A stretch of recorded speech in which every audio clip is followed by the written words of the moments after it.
Welcome to Common Sense Care, parenting gender-confused children with truth and love. The gender industry's so-called affirmative care model is their one-size-fits-all answer for everyone who struggles with their sense of identity. But in no other area of medicine, education, or psychology is a one-size-fits-all treatment plan the best thing for every person. We believe that every child is an individual and deserves the treatment that's most appropriate for him or her. So welcome back. I'm Maria Keffler. And I'm Erin Brewer. And what are we talking about today, Maria?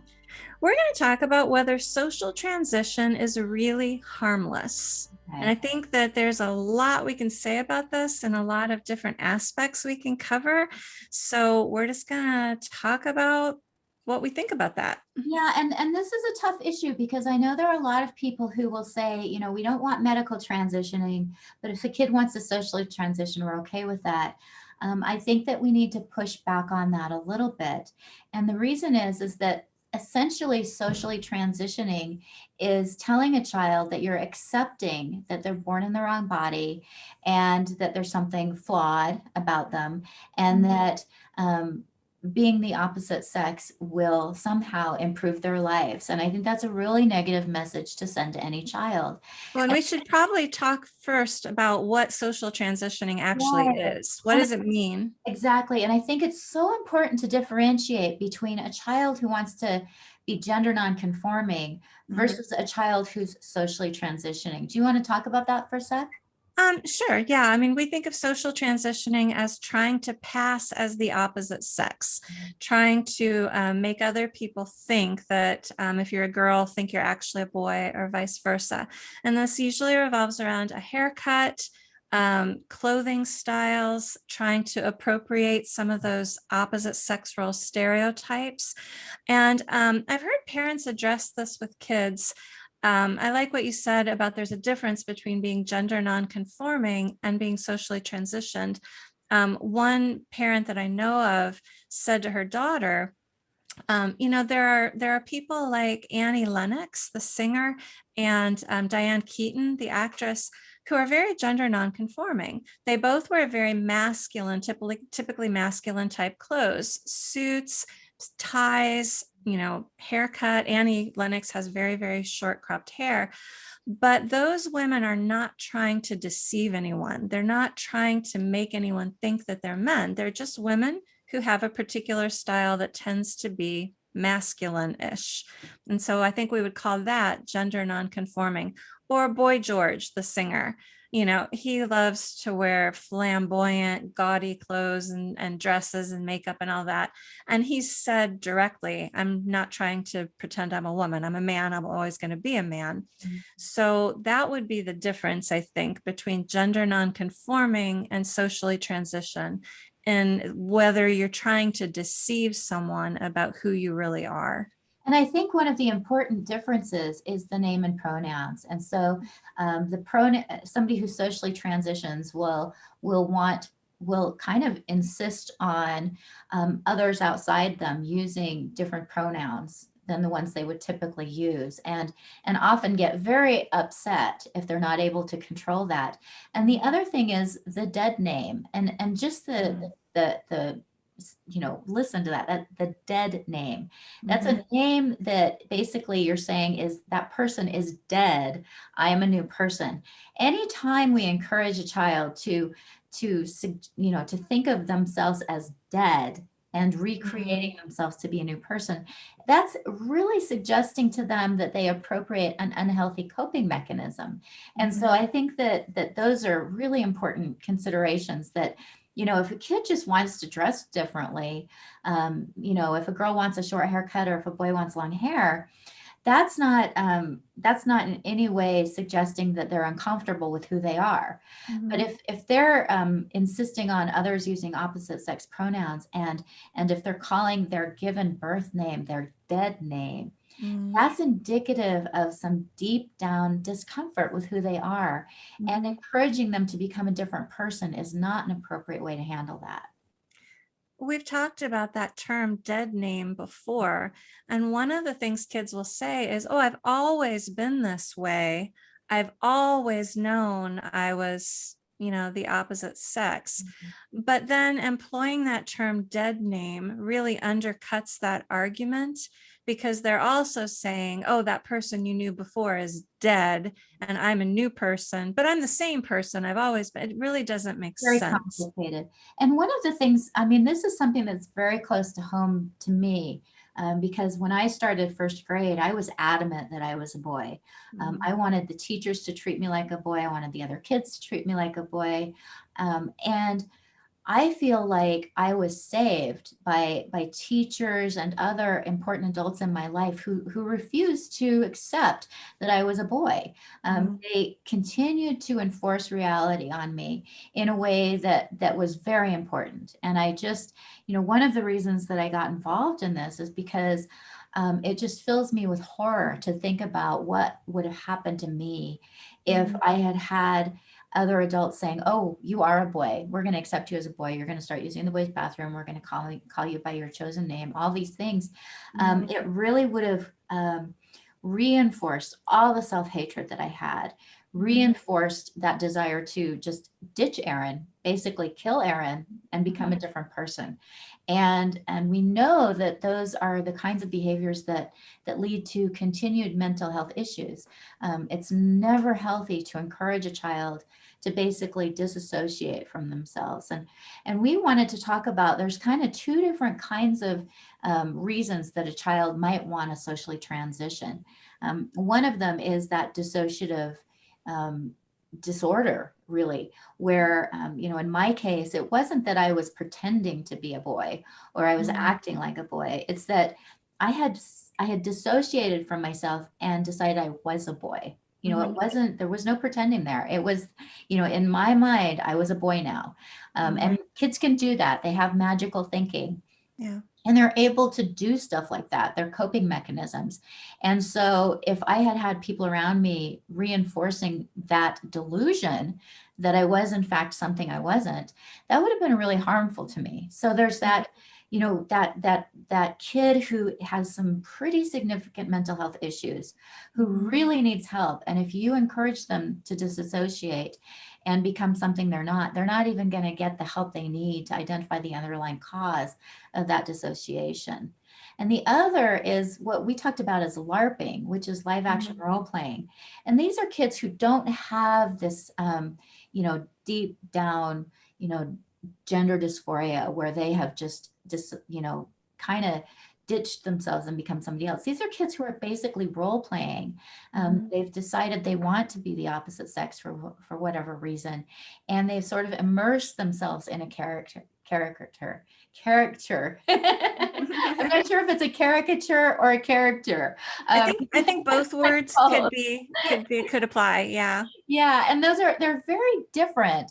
But ultimately, the harm from them is the same.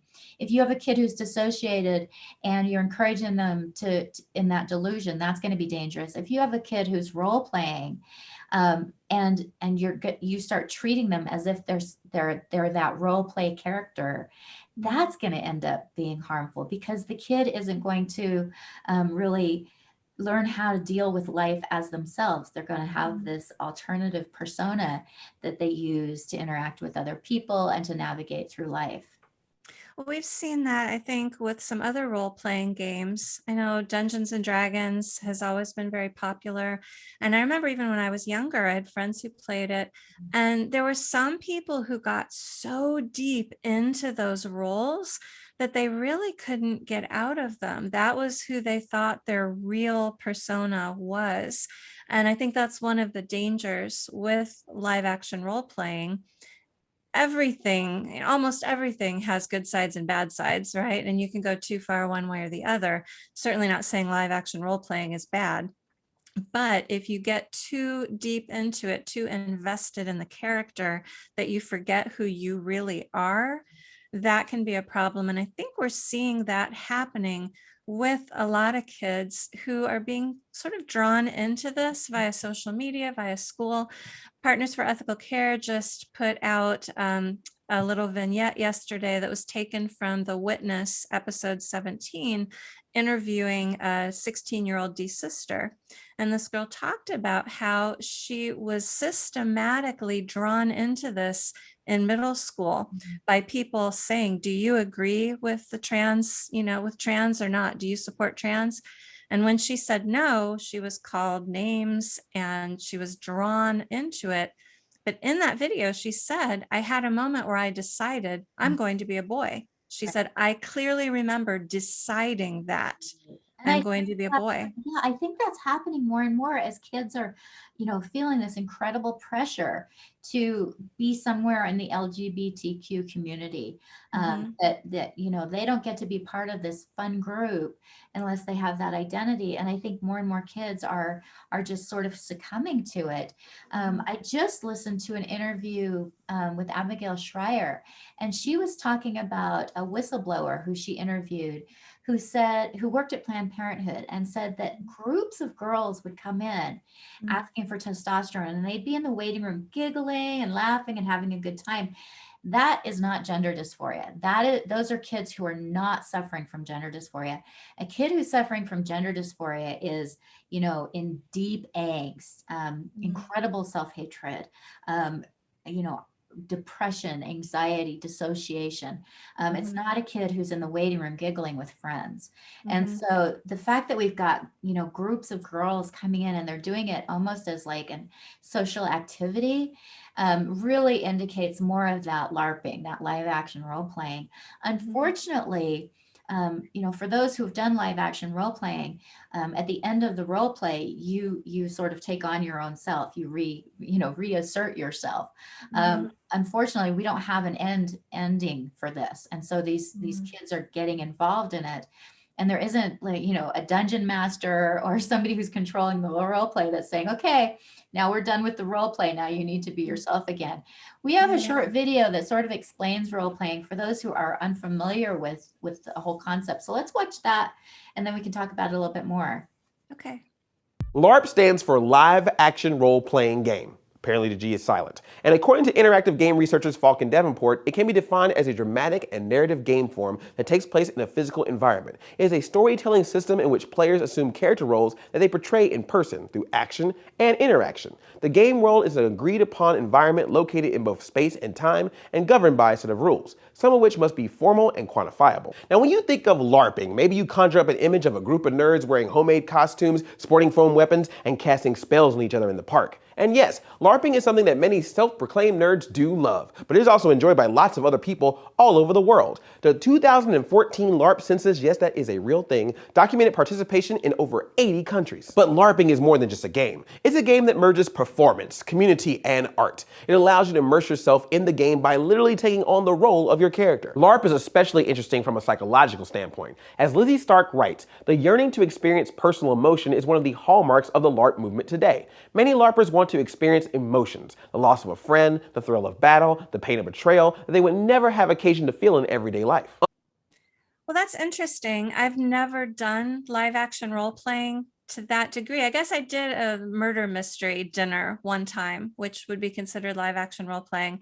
That was a lot of fun, but it was limited to one evening. Yeah, and I've done a couple. I actually, when I was in college, I was a paid victim for EMT scenarios. And so, oh my gosh. So I would be given, here are your symptoms, here's your role, and I would spend the day, and it was usually for a mass casualty incident. And so I had that experience. And the other was being part of the Society for Creative Anachronism when I was in college. And that's a group that likes, they do role playing, and I didn't get super involved, but boy, was it fun, Maria. We'd put on our costumes and we'd go and we'd have a ball. And, everybody would be interacting as if they were this other character. And it was so much fun. But then we'd go home and we'd take off our costume and we would, move along in life as ourselves. And I could see it being very attractive to sort of just be like, I'm going to stay in character. That was a lot of fun. I would rather be a medieval princess for the rest of Right, my life. exactly. Yeah. And one of the things that you could do in, when you do live action role play, especially some of them now that are, very creative, is that you can be from a different world. You can be a different creature. Mm. You don't have to be human. You can be male or female. You can go in and just sort of immerse yourself. And I like in that video how he talks about that role playing can give you the opportunity to sort of imagine what it feels like to be somebody else. And Mm. that sounds so familiar.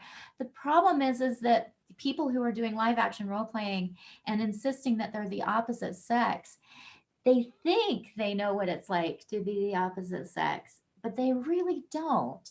And that's Yeah. one of the problems with social transition, is that you're giving a child the impression that they can become the opposite sex. And we know that they can't.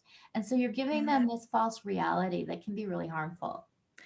Yeah, that's interesting. And I'm thinking about some of these adult men who are claiming to be women and saying that I'm a real woman, I've always been a woman, but they have not had the experiences that real women have had. Right.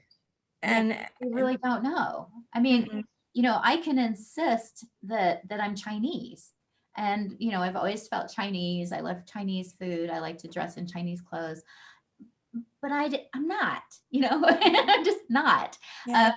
And so no matter how much I might feel like I am, I'm not. And that's where I think the social transition is so dangerous, is that it gives the kid the impression that they actually can feel what it's like to be something that they're not, that they can be something that they're not.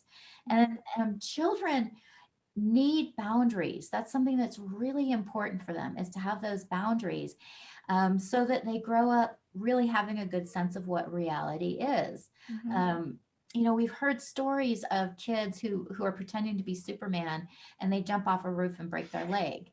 Mm. These things happen because kids get in that imaginative play, Yeah. and they have that magical thinking, and so they don't understand the difference between pretend and real. So if Mhm. you start allowing them to be treated as if something that isn't true is true, it could be really damaging, not just to them, but to their peers. Mhm. And we also find that most kids who socially transition try to move into medical transition. It's not, I mean, I hate to use the tried old term slippery slope, but it really is a slippery slope, that once they socially transition, they find that doesn't quite satisfy.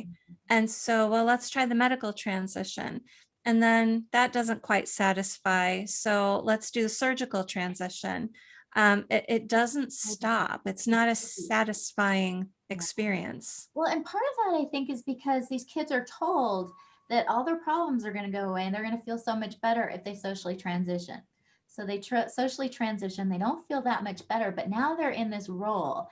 And Mm, I've talked to detransitioners. It's incredibly difficult to come out and say, I think I made a mistake. So, yeah. so instead of accepting that maybe they made a mistake, they pursue the medical transition. Mm, And, maybe they'll get on puberty blockers and they're like, this isn't really helping either. So then they go on the hormones. Well, that's not really helping either.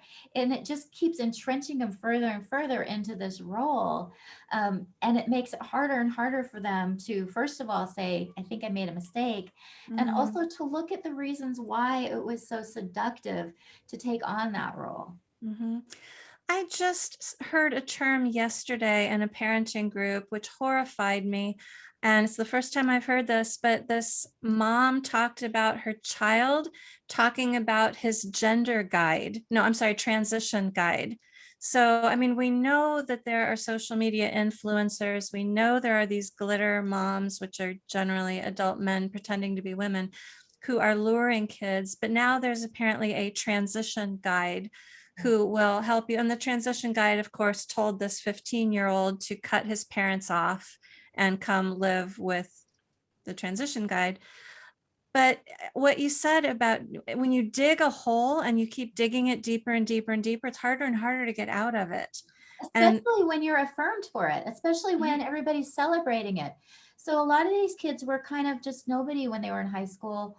And then all of a sudden even elementary school, I see these kids who, oh my gosh, there's one kid, and I can't remember exactly what the name was, but this kid was, fairly young, 4 or 5, I think, socially transitioned.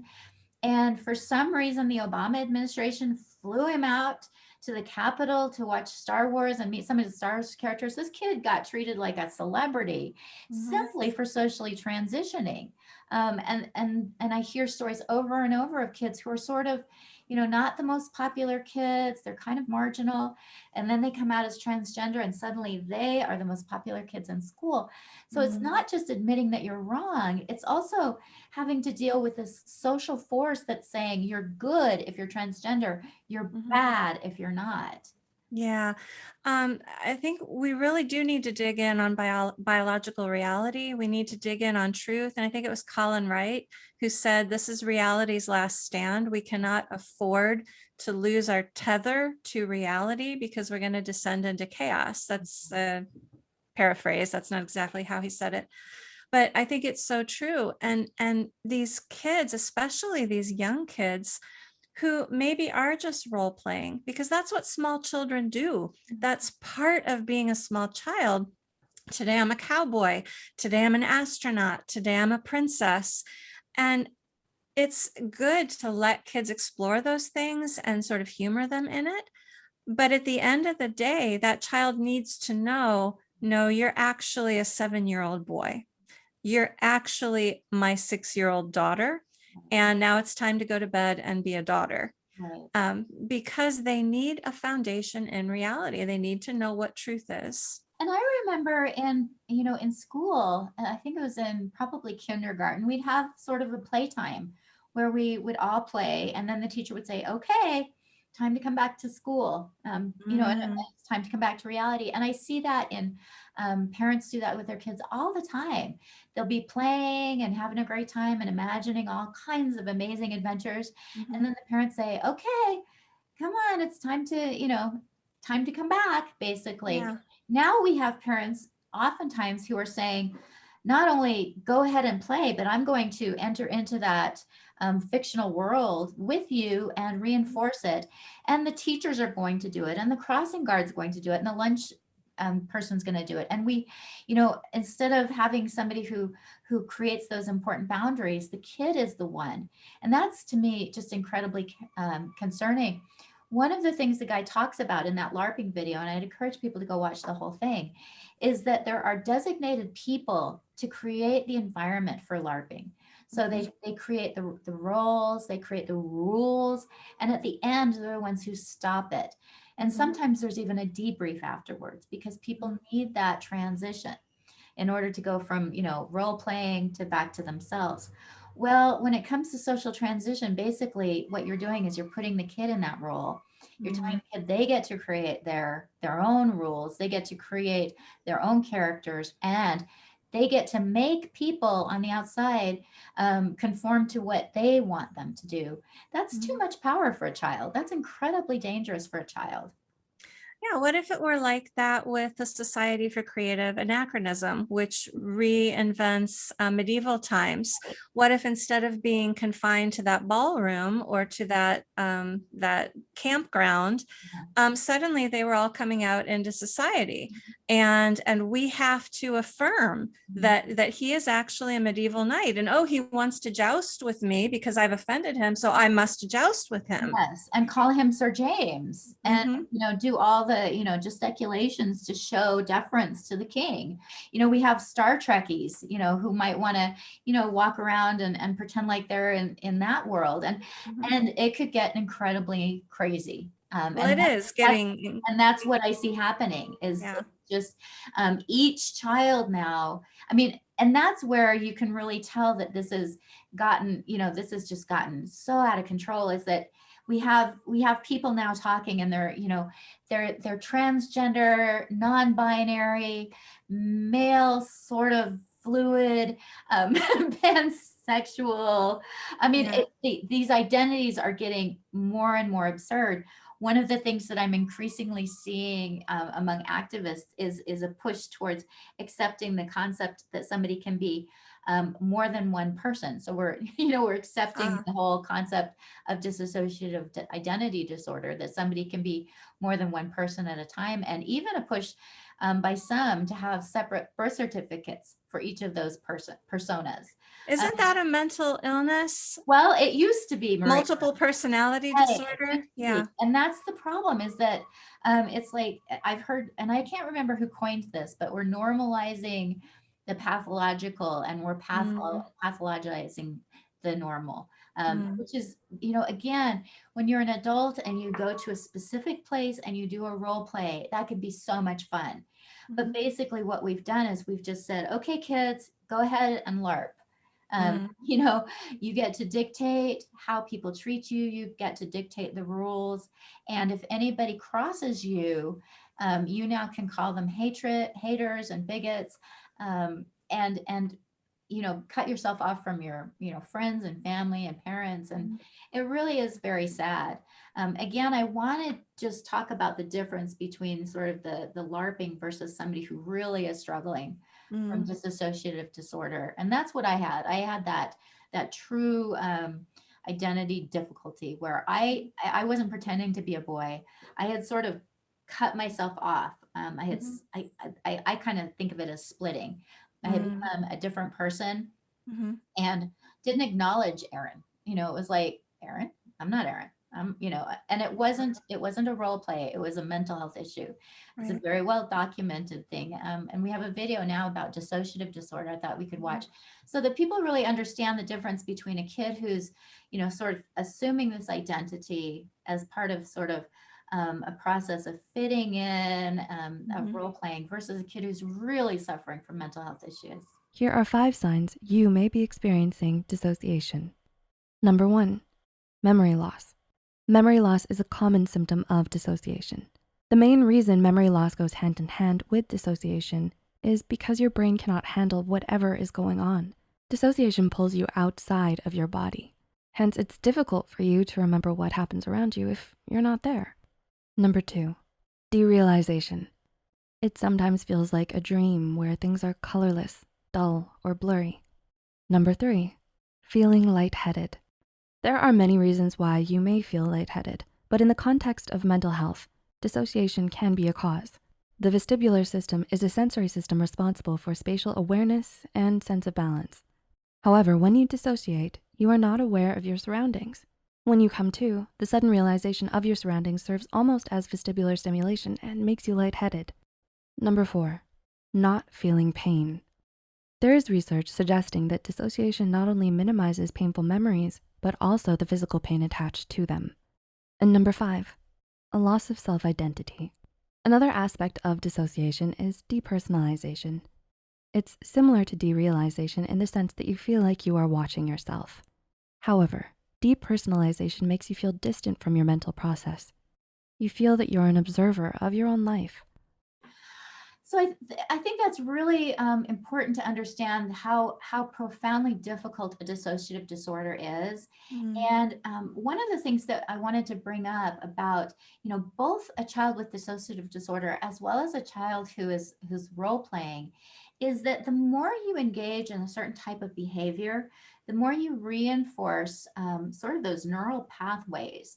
And mhm, so it's not it even socially transitioning, as they call it, has could potentially has some long-term consequences on that child and their brain development. If you have, we know that if somebody does something repetitively, that they're going to develop those neural pathways. And so if you have a mhm, kid who is acting in certain ways, that's actually going to start to change their brain development, mm. and probably not in a healthy way, again, because this is all about denying who that child really is, and having them take on a false identity.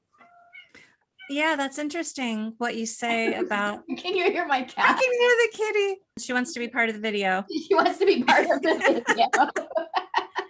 That's all right. Don't worry about it. Well, you were talking about the different neural pathways, and I was remembering what you talked about when you practice something, when you do something over and over again. And I was remembering when I was learning to play the piano, there were certain chords that I could not get my hand to make the shape for the chord.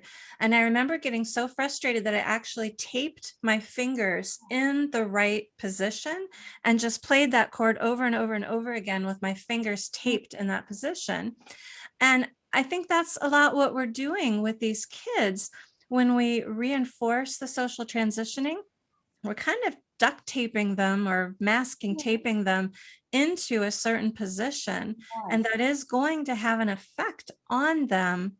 The longer they do it, probably the more powerful the effect is. Yeah, and I worry about that because we're giving them, it's problematic in a couple of ways. First of all, it's reinforcing the idea that you can be something that you're not, but it's also reinforcing the idea that the way that they're sort of pretending to be that something is actually the way that something really is. And I'm not sure if I made that very clear, but one of the things that I find incredibly offensive, and I'm hearing it more and more, is these men who, as you said, they grew up as male, and yet they're saying that they're women. And it's very offensive to me because they have no clue what it's like to be a woman. And even some of their behavior, I feel like, is just a tell. Like they're not acting like women would act. No. And I saw one video with Debbie Hayden, who decided to identify as a woman as an adult. And he was talking about the fact that, when he is alone at night in a dangerous area walking down the street, he can actually change how he walks so that he is perceived to be a male. And guess what? Women can't ever do that. Okay. There's no way I'm walking down the street and anybody would ever think I'm a guy. Yeah, I saw a magazine cover with Martin Rothblatt, and said something about, being one of the few women CEOs in the country. This is a man. Right. And he's sitting there in his chair, leaning back with his legs spread. And I'm like, no woman sits that way. No woman ever sits that way. Well, and there was recently a video in California where a store owner was challenging a man who was saying is a woman. And that man went outside and started yelling, trans women are women, trans women are women. And I'm like, no, you know what? No woman goes outside of a store and starts yelling, women are women. We don't have to, because we know what a woman is. The fact that he's doing that is just a clear indication that he's not a woman. And so again, it's dangerous for the child who's being accepted socially transitioning, but it's also so dangerous for the peers because we're propagating this lie. So Maria, do we have some suggestions for parents whose kids are wanting to socially transition? I think actually a lot of the very young children, it's actually the parents who are often pushing them to socially transition. But a lot of the teenagers, especially the rapid onset gender dysphoric teenagers, they will come home one day and they will be like, I am a boy, I want to socially transition. What kind of advice do we have for parents? It's tough. It's really hard when that happens. By the time a child says, I'm transgender, I'm non-binary, or whatever, they've usually sort of have several weeks or months of planning it and kind of getting into it and getting their social structures supporting them around it. They can be very militant. I think the first thing you want to do is ask the child, hey, I need some time to think about this and learn about this. Can you be patient with me while I try to understand what's going on? And ask for a little bit of a buffer time. The child should be willing to give you that. And you can even say, I want to ask you lots of questions. I really want to understand where you're coming from. Please help me understand this. And I think that will help sort of demilitarize the child a little bit and give the child hope that the parent maybe will align with what the child wants, which is not what we encourage. But you're buying yourself some time by doing that. And then, if there's another parent in the situation, get with the other parent. You want to try to figure out what your strategy is going to be. It's best if all the adults who are around the child can kind of agree on what the strategy is going to be and set your boundaries. This is one of the things we talk about so often is figure out where your boundaries are. You may be fine with your child dressing a certain way, pick whatever clothes, pick whatever hairstyle you like, but I'm not going to call you the opposite sex pronouns. You're a boy, you were born a boy, and I'm not going to dishonor your boyness by calling you a girl. Yeah. That would be a place where I think you could start. And I've talked to a lot of detransitioners who were rapid onset gender dysphoric kids, and they've all suggested that it's really important for parents not to buy into this, to be the ones who are, upholding reality, doing it in a loving and compassionate way, but just, setting that, somebody is there upholding reality. But I also wanted to address children like I was, who, I was a young child who one day, bam, went from being, fairly kind of quirky, but happy girl, to suddenly being a very angry and saying, I'm a boy, being very aggressive. That's a kid who, something's happened. They need help. And so it's important for parents to be able to sort of identify, is this a child who's just role playing, or is this a child who's really developed an identity disorder and needs significant help? I can't imagine, what my life would have been like if I had not gotten the therapy that I so desperately needed to sort of resolve those underlying issues. There are some states now that therapists actually are not allowed to explore those underlying issues. And so parents have to be more creative. But if you have any suspicion, if your child is exhibiting those symptoms of disassociation, it's so important to get them some help, because, the kid who's dissociated isn't going to be able to help themselves. I was in such a state that, I didn't think anything was wrong with me. It was everybody else that wasn't, they were all wrong. If they would just accept me as a boy, everything was going to be just fine. And I had that firm conviction. And so those are kids who really need help to, address whatever it is that's causing that dissociative process. Most of the people who are watching this video are probably parents who are already struggling with this. So what I'm about to say is not going to apply to you, unfortunately. But I would like to tell parents to be on the lookout for this with children. If you have children who have any sort of trauma, history of any sort of mental or psychological illness or disorder, we're seeing, autism, prior trauma, depression, self-harm, cutting. This really predisposes these kids to being vulnerable to this message, to this lie that they could be transgender. So I'd really like to encourage parents, be watching for that and kind of preemptively preventing it, keep them off social media. I think I can just say that blanket, just keep your kids off social media. Yeah, I mean, it really reminds me of, some like a dungeon master who has suddenly been able to come into the schools and, we're no longer interested in who you really are. We want you to create a character, and we will all affirm that character, and you will be celebrated, and suddenly you will be a popular kid, and suddenly you'll be affirmed and given affection and attention in a way that you never had it before. So why don't you just come along and join our gang? That's really what it feels like. And so those kids who are struggling, who are a little bit on the edge, who aren't fitting in particularly well, those are the kids who are targeted. And people might be asking, why is this happening? Why do you have these conspiracy theories about a dungeon master? Well, it's because it's very profitable. It's politically and financially profitable to push this. And it has been sold at every level of society as a civil rights issue, and it is not. Oh, and the other thing is that we know that there are people who are akin to dungeon masters. We have paid employees of gender clinics who are going into schools and actively recruiting children. We have teachers who are required to take training about this.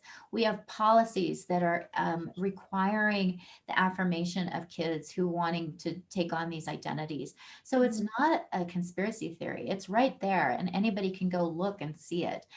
You can go to Lurie Children's Hospital and see that they have employees that go into schools and actively recruit children. This is something that's happening. happening. It's so unfortunate, but it would be very much like somebody from the Society for Creative Anachronism going in and saying, you want to be a princess? You can be a princess, and we're going to make sure your teachers and, you know, everybody treats you like a princess because we know you really are a princess. We don't allow that to happen, and we shouldn't be allowing these recruiters to come into our schools, and we shouldn't be requiring policies that demand that teachers and other adults lie to children.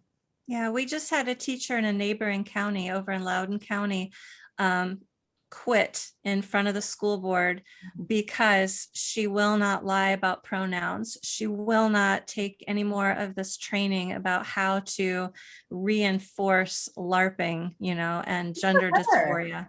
Good for her. Yeah. So I So think more teachers will take a stand on this, and parents really need to do it too. Again, once you start a child on that social transition, a lot of people say it's benign. You know, it's just a simple step. See how they feel. You know, it doesn't mean that they're going to go on the medical route. Well, actually, it likely does.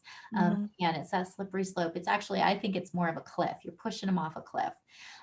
And you're basically, you know, the cliff is reality and you're pushing them off it. So again, I would encourage parents to come to Partners for Ethical Care website. If you have any questions, we have resources there to help support you.